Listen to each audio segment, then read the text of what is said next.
Hey guys, what's going on? My name is Aldas, and in today's video I'm going to be talking about the rumours that Haas could leave Formula 1 at the end of 2020. Now this would be a massive shock and really bad news to Formula 1 because number one, we never want to hear that a team might be dropping out of Formula 1 or even is considering it, and number two, because Haas is actually a really fun team. They bring something new. They're of course the newest team to Formula 1, and yeah, it would not be great if they dropped out, especially on the dawn of a brand new era in 2021. So today we're going to be taking a look at Haas kind of in 2019 and kind of talking about their struggles last year as well. We're also going to be taking a look at the statement that Gene Haas, their team owner, put out, and then taking a look forward into the future at what they need to improve in 2020 to make sure that they have a solid season and hopefully stay in Formula 1 for the brand new era in 2021. Now guys, if you do enjoy my content, then don't forget to drop a like, smash that subscribe button, and check out my social medias. Instagram and Twitter will be above. But guys, let's get into it. Now, what's really crazy to me is that, in my mind, for some reason, I always think that Haas has actually been in Formula 1 for much longer than they actually have. I don't know if this is just me or if you guys kind of feel the same. I really do forget that Haas is the newest team on the grid, and they haven't even been in Formula 1 for half a decade. So obviously, they came in 2016 and immediately hit the ground running, which was really great to see because the previous brand new teams in 2010, they were the complete opposite. They dropped off the grid very, very quickly. They had financial issues and performance issues from the ground up, and it was not a great sign. So to see a brand new team hit the ground running, have a really good debut season, it was absolutely fantastic. Now, they had a unique partnership and still do with Ferrari, in which they are allowed to use some of the Ferrari parts, which makes them a little bit more competitive, and we've seen them have some really great success with that kind of business model. Now, since coming into the sport in 2016, they seem to be getting almost better and better every single year, with their best finish in 2018 finishing 5th in the Constructors with 93 points. However, 2019 was a horrible year for the team. In terms of the Constructors' Championship, they finished in 9th, only beating the Williams team, and they only scored 28 points, which is actually less than what they scored in their first ever season in Formula 1. In terms of why they struggled and why they had this really kind of bad season, because from going to finishing 5th in the championship, that is a horrible turnaround.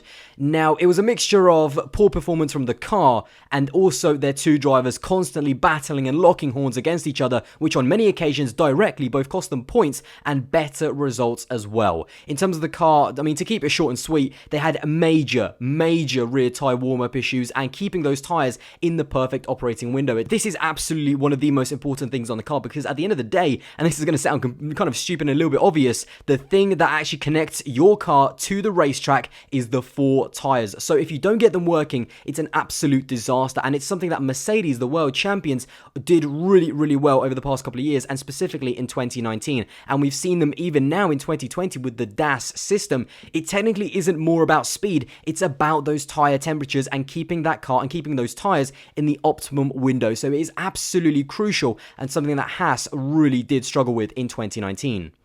Now, the car really confused the Haas team because in quali trim, it was actually not too bad, even qualifying inside the top 10 on quite a few occasions actually. However, when it came to the Sunday and when it came to the races, it was a total disaster as the drivers, for the most part, were left going backwards.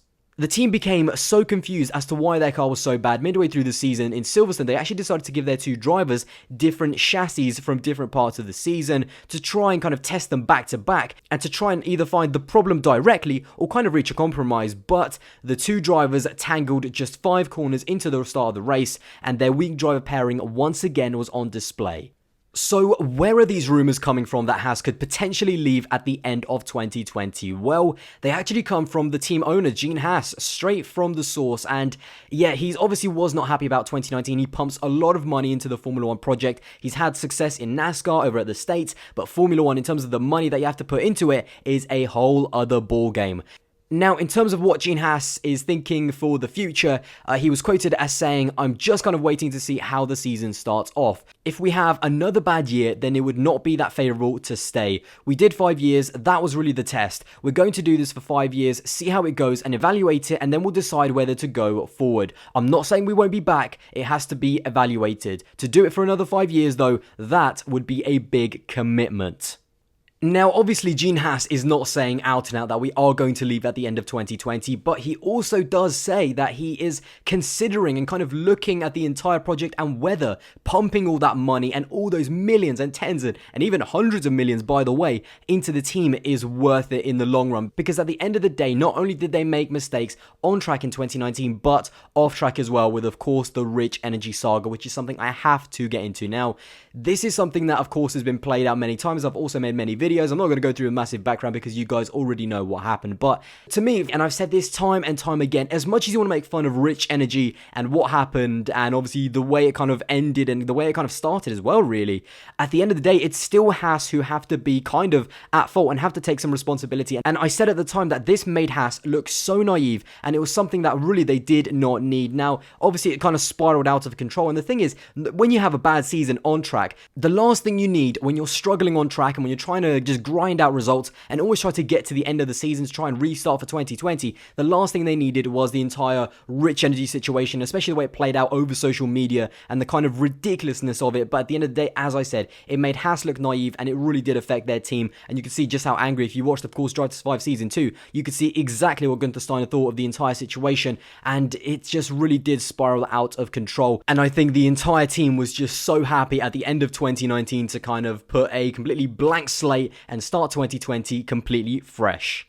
Now, obviously, Haas's future in Formula 1 is going to be highly dependent on what kind of season they have in 2020. In terms of how this season has started, looking at preseason testing, and again, guys, you do have to obviously have those caveats of we don't really know too much going off preseason testing, but we also can't run away from the fact that Haas had the slowest lap time out of all of the teams, although they never actually set a lap time on the C5 tyre that was good enough to beat their best, and they also did the least amount of laps. But again, they had a few reliability issues, and they had a few little issues with their drivers crashing, so it isn't the best start to 2020, but there is also some positivity coming out of the Haas camp, because both of the drivers actually say that the car is definitely better than it was last year, and I think the field is just closed up again in 2020, so it just makes it a whole load more difficult. Also, Williams have made massive gains as well, and it'll be, I think, a very tight battle between Williams, Alfa Romeo, and then Haas as well. So yeah, I mean, it's all obviously on the shoulders of their two drivers, and that's also a massive question that has been asked many times. Kevin Magnussen and Romain Grosjean. Now, in isolation, I actually am a massive fan of these two drivers. I think K-Mag is a very fiery character who never gives up. Reminds me a little bit of a Sergio Perez on track, absolutely no nonsense, doesn't give up to anyone, and just will absolutely fight for every single inch. And then you get to Romain Grosjean, who does have speed and does have experience. Certainly he is in the twilight of his career and nowhere near as good as he used to be, but he's also such a great character, and both of these guys are really great characters, and I'm a big fan of both of them. But this driver as a pairing has had seriously some detrimental effect on the team, and no doubt I think Gene Haas and Gunther Steiner are definitely going to want to rethink their driver lineup for 2021 if they stay. So it's all down to the drivers, it's all down to the team at the end of the day. And as obvious as those statements sound, the reason why I say that is because of these new 2021 regulations, you cannot be half in and half out and maybe judge towards the end of the season whether you're going to be in or you're going to be out. You need to start developing, and you need to start planning what you're going to do for your new car with these new sets of regulations right now in 2021. And in fact, it might even be a little bit late now, because as we know, Racing Point took that gamble of creating that Mercedes from 2019 as their 2020 car to get a head start on those 2021 regulations. So yeah, that's the problem with Haas, is that if they spend too long, and especially Gene Haas, if he spends too long at the start of the season kind of seeing how it goes, seeing how the team progresses, and wondering whether he should be in or whether he should be out, he is at a massive risk of just being left behind when it will come to 2021 and developing his new car. So obviously from the team point of view, it's all down to them and their owner. Haas is strictly a business. It's not like a Ferrari or where even a Mercedes, where even if they lost money, the fact that they're kind of advertising Mercedes and Ferrari, it helps the road car side, which is where they make most of their money. Haas is strictly a business, and if they're not earning on track to obviously pay their drivers and pay their team, and if it doesn't make commercial sense, then obviously they're gonna be out.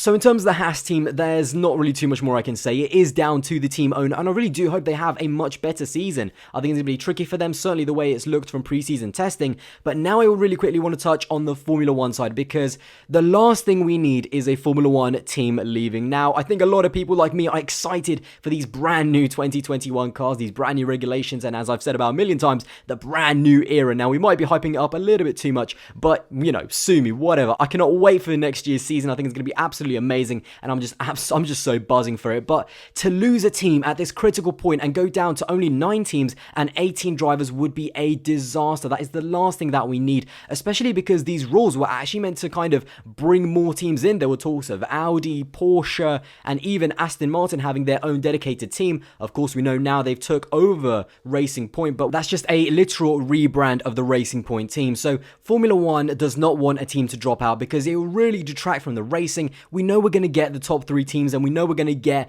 the Lewis Hamiltons kind of declining and the Max Verstappens and Leclercs obviously rising, so we're going to have excitement up front. But the midfield is just as important to give us quality racing throughout the entire grid. And again, this would be an absolute disaster for Formula 1. The last thing they need is a team dropping out, especially because Haas is from America. Now, that is a market that Formula 1 has tried to tap into for such a long time, and they're definitely doing a better job with the, of course, the USA Grand Prix at Austin and Drive to Survive. They've gathered a whole bunch of American fans, but America really wants to support a American team, and Haas is a great team for them to support. And if they drop out, we could be losing a whole bunch of the American market, which for Formula 1 would just, yeah, that would be, again, as I said, a massive disaster. So this Haas move has a lot more permutations than just the team leaving. It has a lot of kind of negative points for Formula 1 as well, and I do hope that, you know, it's just rumors, and I hope that the team does improve and stay for 2021. I hope we can see them for years to come, and obviously maybe making their way back up the grid and having more success.